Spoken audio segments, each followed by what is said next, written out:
अच्छा, ये तकरीबन हम 15 किलोमीटर आगे आए हैं। तो ये इस तरह से यहाँ पे ये पत्थर पड़े हैं। पहले तो हमें ये था कि लैंडस्लाइडिंग है, पर ये लैंडस्लाइडिंग नहीं है। आपने इनके ऊपर से गाड़ी अब हमें गुजारनी पड़ेगी। हीटअप नहीं हुई, थोड़ा सा टेम्परेचर ऊपर जा रहा था। ये देखिए ये बुलबुले ला रहे हैं बोतल के। इस पे पूरे पे इस तरह ये पत्थर पड़े हुए हैं। और सबसे खतरनाक भी जो है वो यही पैच गिना जाता है यहाँ का।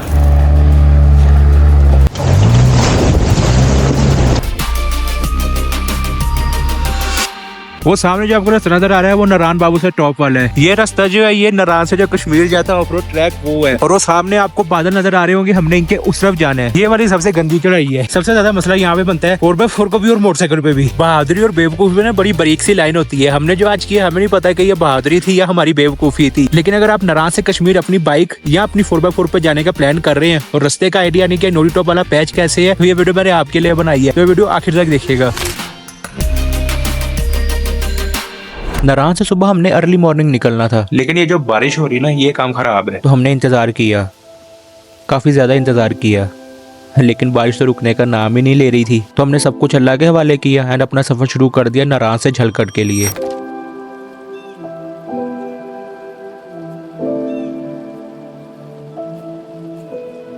नारायण से झलकट का ट्रैवल डिस्टेंस ऑलमोस्ट 40 किलोमीटर्स है। नारायण में बारिश नॉर्मल थी, लेकिन बाटाकुंडी आते आते बारिश काफी तेज हो गई थी, जिससे हमारी टेंशन भी थोड़ी सी बढ़ गई थी। लेकिन अल्हम्दुलिल्लाह बरवाई आते आते बारिश काफी हद तक नॉर्मल हो गई थी और झलकट आते आते तो मौसम काफी साफ हो गया था। तो हमने एक सेकंड भी टाइम वेस्ट नहीं किया और जिम्मी का रुख कर दिया नूरी टॉप की तरफ। मेन झलकट में आपको ये बोर्ड लगा हुआ नजर आ जाता है और यहाँ से ये जो कच्चा रास्ता है ये जाता है नूरी टॉप के लिए। झलकट से शारदा का ट्रैवल डिस्टेंस इस नूरी टॉप वाले रास्ते से ऑलमोस्ट 50 किलोमीटर है। यहाँ से एग्जैक्ट 20 किलोमीटर बाद ना नूरी टॉप आते हैं। सीजन में लोग अपनी कार्स पीछे झलकट में खड़ी करके तो यहाँ से जीप रेंट करके नूरी टॉप पे जाती है। जीप रेंट जो है वो सीजन में 9 से 10 हजार के दरमियान में चल रहा होता है। बाकी जब आप झलकट से निकलते हैं तो एग्जैक्ट 5 किलोमीटर बाद आपने एक छोटा सा ब्रेक लेना है, क्योंकि एक बहुत ही खूबसूरत पॉइंट आता है और वो है ये चार आबशार का। अभी तो इसका पानी थोड़ा सा कम हो गया। जब हम लोग जुलाई अगस्त में आते हैं ना तब तो बहुत ज्यादा पानी होता है। बहुत खूबसूरत वाटरफॉल है और अभी तो स्टार्ट हुआ है, आगे आगे से ज्यादा खूबसूरत पॉइंट आएंगे। मैंने वीडियो के स्टार्ट में 2022 के नूरी टॉप के कुछ शॉर्ट्स डाले थे एंड 2023 के भी डाले थे। तो सीन ये है कि हम लोग 2022 में इस रूट पे पहली दफा आए थे और तब भी हमने नारायण साइड से कश्मीर जाना था,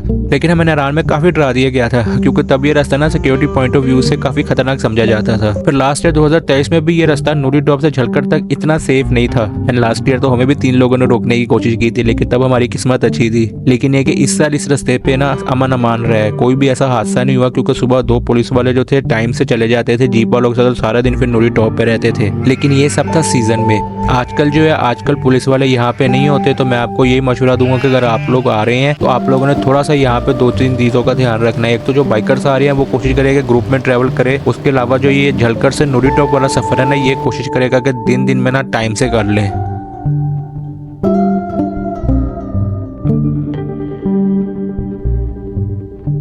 बाकी अब बात करते हैं नूरी टॉप वाले रास्ते की। तो ऐसा है कि जो शुरू के 15 किलोमीटर है ना उसमें रास्ता ना इतना ज्यादा मुश्किल है और ना इतना ज्यादा आसान है, क्योंकि पहले 15 किलोमीटर में कुछ पॉइंट्स आते हैं जहाँ पे 4x4 पे इतना कोई ज्यादा इशू नहीं बनता, लेकिन जो मोटरसाइकिल पे ना उनको थोड़ा सा इशू बनेगा।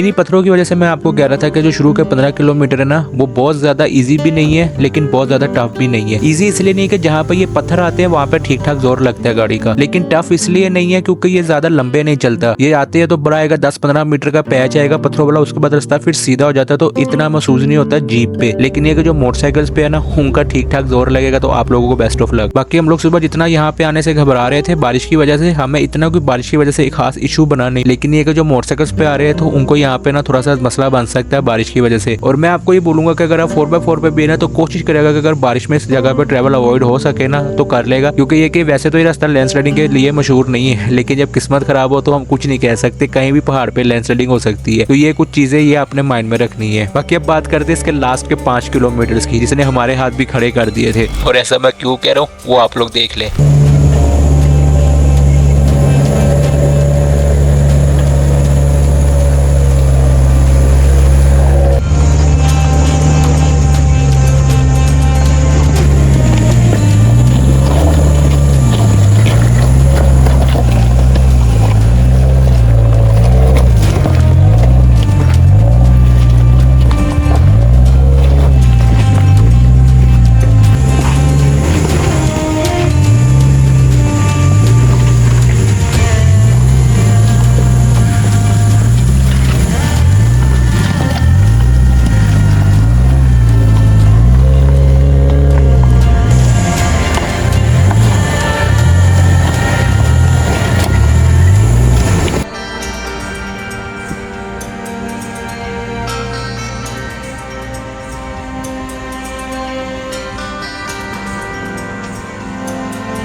ये तकरीबन मल्टीपल जगहों पे इस तरह के पैचेज आए थे और जो आखिरी 1 किलोमीटर है ये तो मुसलसल इस तरह का पत्थरों वाला था। लास्ट ईयर ये नहीं था। इस रास्ते के ऐसे कि हर साल जो इस तरह के रास्ते होते हैं ना, उनका एक साल पहले रास्ता कुछ और तरह का होता है, अगले साल रास्ता कुछ और तरह का होता है। पिछले साल जब हम इस रास्ते से गुजरे थे तो ये आखिरी जो किलोमीटर था इतना टफ नहीं था जितना इस दफा टफ हमें लगा है। तो ये कि हो सकता है आप वीडियो में देख के टफ का माइंड रख के अगले साल आपको इजी मिल जाए, या अगले साल आपको इससे भी टफ मिले। तो ये थोड़ा सा आपने मेंटली तौर पर प्रिपेयर होकर आना कि जो रास्ता मैं वीडियो में दिखा रहा हूँ जरूरी नहीं कि अगले साल भी रास्ता ऐसा ही होगा। और ये जी नूरी टॉप, मुझे ये था कि इतना अच्छा मौसम है, मैं आपको इसका ड्रोन शॉट दिखाऊंगा, लेकिन यहाँ पे बारिश हो रही है। मैं काफी देर से इंतजार कर रहा हूँ कि बारिश थोड़ी सी कम हो तो मैं ड्रोन उड़ाऊं, लेकिन नई बारिश हाथ ही नहीं पकड़ा रही। मैं रिस्क नहीं लेना चाह रहा क्योंकि अभी मैंने 3-4 दिन इससे भी ज्यादा खूबसूरत जगह जा रहा, तो उसके लिए मैं ड्रोन बजा रहा हूँ। और हम यहाँ ज्यादा देर यहाँ पे रुक भी नहीं सकते क्योंकि वेदर ये खराब हो रहा है। यहाँ से आगे हमने नीचे उतरना और कीचड़ हो गया तो हम तंग होंगे। यहाँ से आगे आगे 2 और सरप्राइज भी पड़े हुए हैं, वो भी मैं आपको दिखाता हूँ। बाकी ये कि जो नूरी टॉप है ना, ये बहुत खूबसूरत आज लग रहा है। टेम्परेचर भी यहाँ पे कल बाबू सर टॉप से ज्यादा सर्दी है, यहाँ पे भी टेम्परेचर नहीं, इंटरनेट वगैरह नहीं है, उन्होंने दिखाता हाथ वाथ मेरे यहाँ पे सुन हो गए हैं। काफी देर इंतजार करने के बाद अब सोचा यही कि आगे चलते हैं। नूरी टॉप से आगे 22 किलोमीटर पे आता है सरगन नाला एंड उससे 8 किलोमीटर आगे आता है शारदा। ये टोटल 30 किलोमीटर ट्रेवल बनता है, जिसमें से 18 किलोमीटर ऑफ रोड है। नूरी टॉप से आगे जब आप नीचे उतरते हैं तो शुरू के 3-4 किलोमीटर वैसे ही पत्थर वाला पैच आता है जैसे नूरी टॉप से पहले आता है। आते हुए हमें इन पत्थरों पर थोड़ा सा इशू बना था, लेकिन जाते हुए हमें इन पत्थरों का थोड़ा सा फायदा भी हो गया, वो मैं आपको भी बताता हूँ। बाकी नूरी टॉप से शारदा तक 30 किलोमीटर मुसलसल आपने नीचे उतरना होता है, तो आप खुद ही अंदाजा लगा लेंगे ब्रेक कितनी ज्यादा लगानी पड़ती है।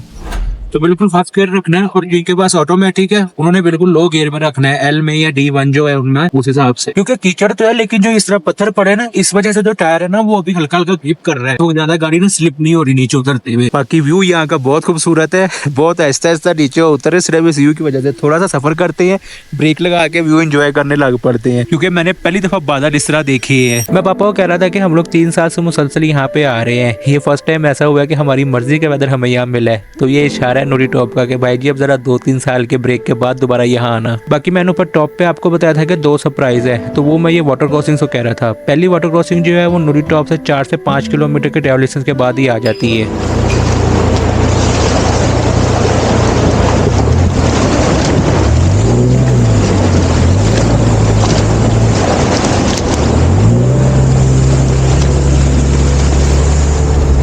अभी सितंबर था, इस वजह से पानी इसमें कम था। गहरी ये हर बार इतनी होती है, लेकिन जब आप जून जुलाई में आते हैं तो पानी काफी तेज होता है।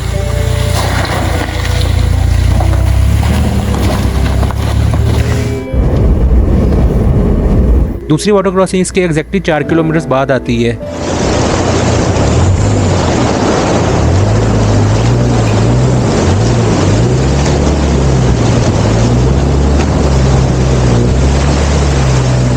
इसके बाद भी छोटी मोटी वाटर क्रॉसिंग्स आती हैं, लेकिन वो इतनी खतरनाक नहीं जितनी ये 2 हैं। तो मोटरसाइकिल पे अगर आप आते हैं तो जल्दबाजी नहीं करनी, अच्छी तरह तसल्ली करके फिर क्रॉस करेगा। बाकी जब आप नूरी टॉप से सरगन की तरफ जाते हैं तो ये एरिया सिक्योर है जलकट वाले की निस्बत, और सरगन से पहले ये एक पैच आता है जहाँ पे मोटरसाइकिल को ना कीचड़ में इशू बन सकते हैं, लेकिन एहतियात की जाए तो इतना इशू नहीं होगा बिकॉज ये सीधा सीधा उतराई नहीं है। और शारदा से 12 किलोमीटर पहले ये एसफाल्ट रोड आ जाता है, और जब ये ब्रिज क्रॉस करते हैं तो उसके बाद जो आपका सारा टेंशन वाला माहौल होता है ना वो भी खत्म हो जाता है। एंड सुबह कैसे ब्रिज क्रॉस करते ही टेंशन वाला माहौल शुरू हुआ था। बाकी अल्हम्दुलिल्लाह हमें नारायण से शारदा तक तकरीबन 9 घंटे लगे थे, और अगर बारिश ना होती तो यही सफर हमने 7 से 8 घंटों में आराम से कवर कर लेना था। 90 किलोमीटर का टोटल ट्रेवल डिस्टेंस बनता है नारायण से शारदा तक। बाकी अगर आपने वीडियो देखे तो आपको अंदाजा होगा कि ये हमारा तीसरे साल में तीसरी दफा था। तो पापा से पूछते हैं कि उनका कैसा एक्सपीरियंस रहा इस दफा। जब पहली दफा इधर से गए थे ना शारदा से, तो ये रास्ता काफी मुश्किल लगा था। फिर दूसरी दफा किया तो कुछ बेहतर लगा, रास्ता देखा हुआ था। अगर दोबारा मुझे आना पड़ा तो मैं कोशिश करूंगा जलखट से जाऊँ, वहाँ से मोटरसाइकिल और 4x4 के लिए मुझे वो आसान लगा रास्ता।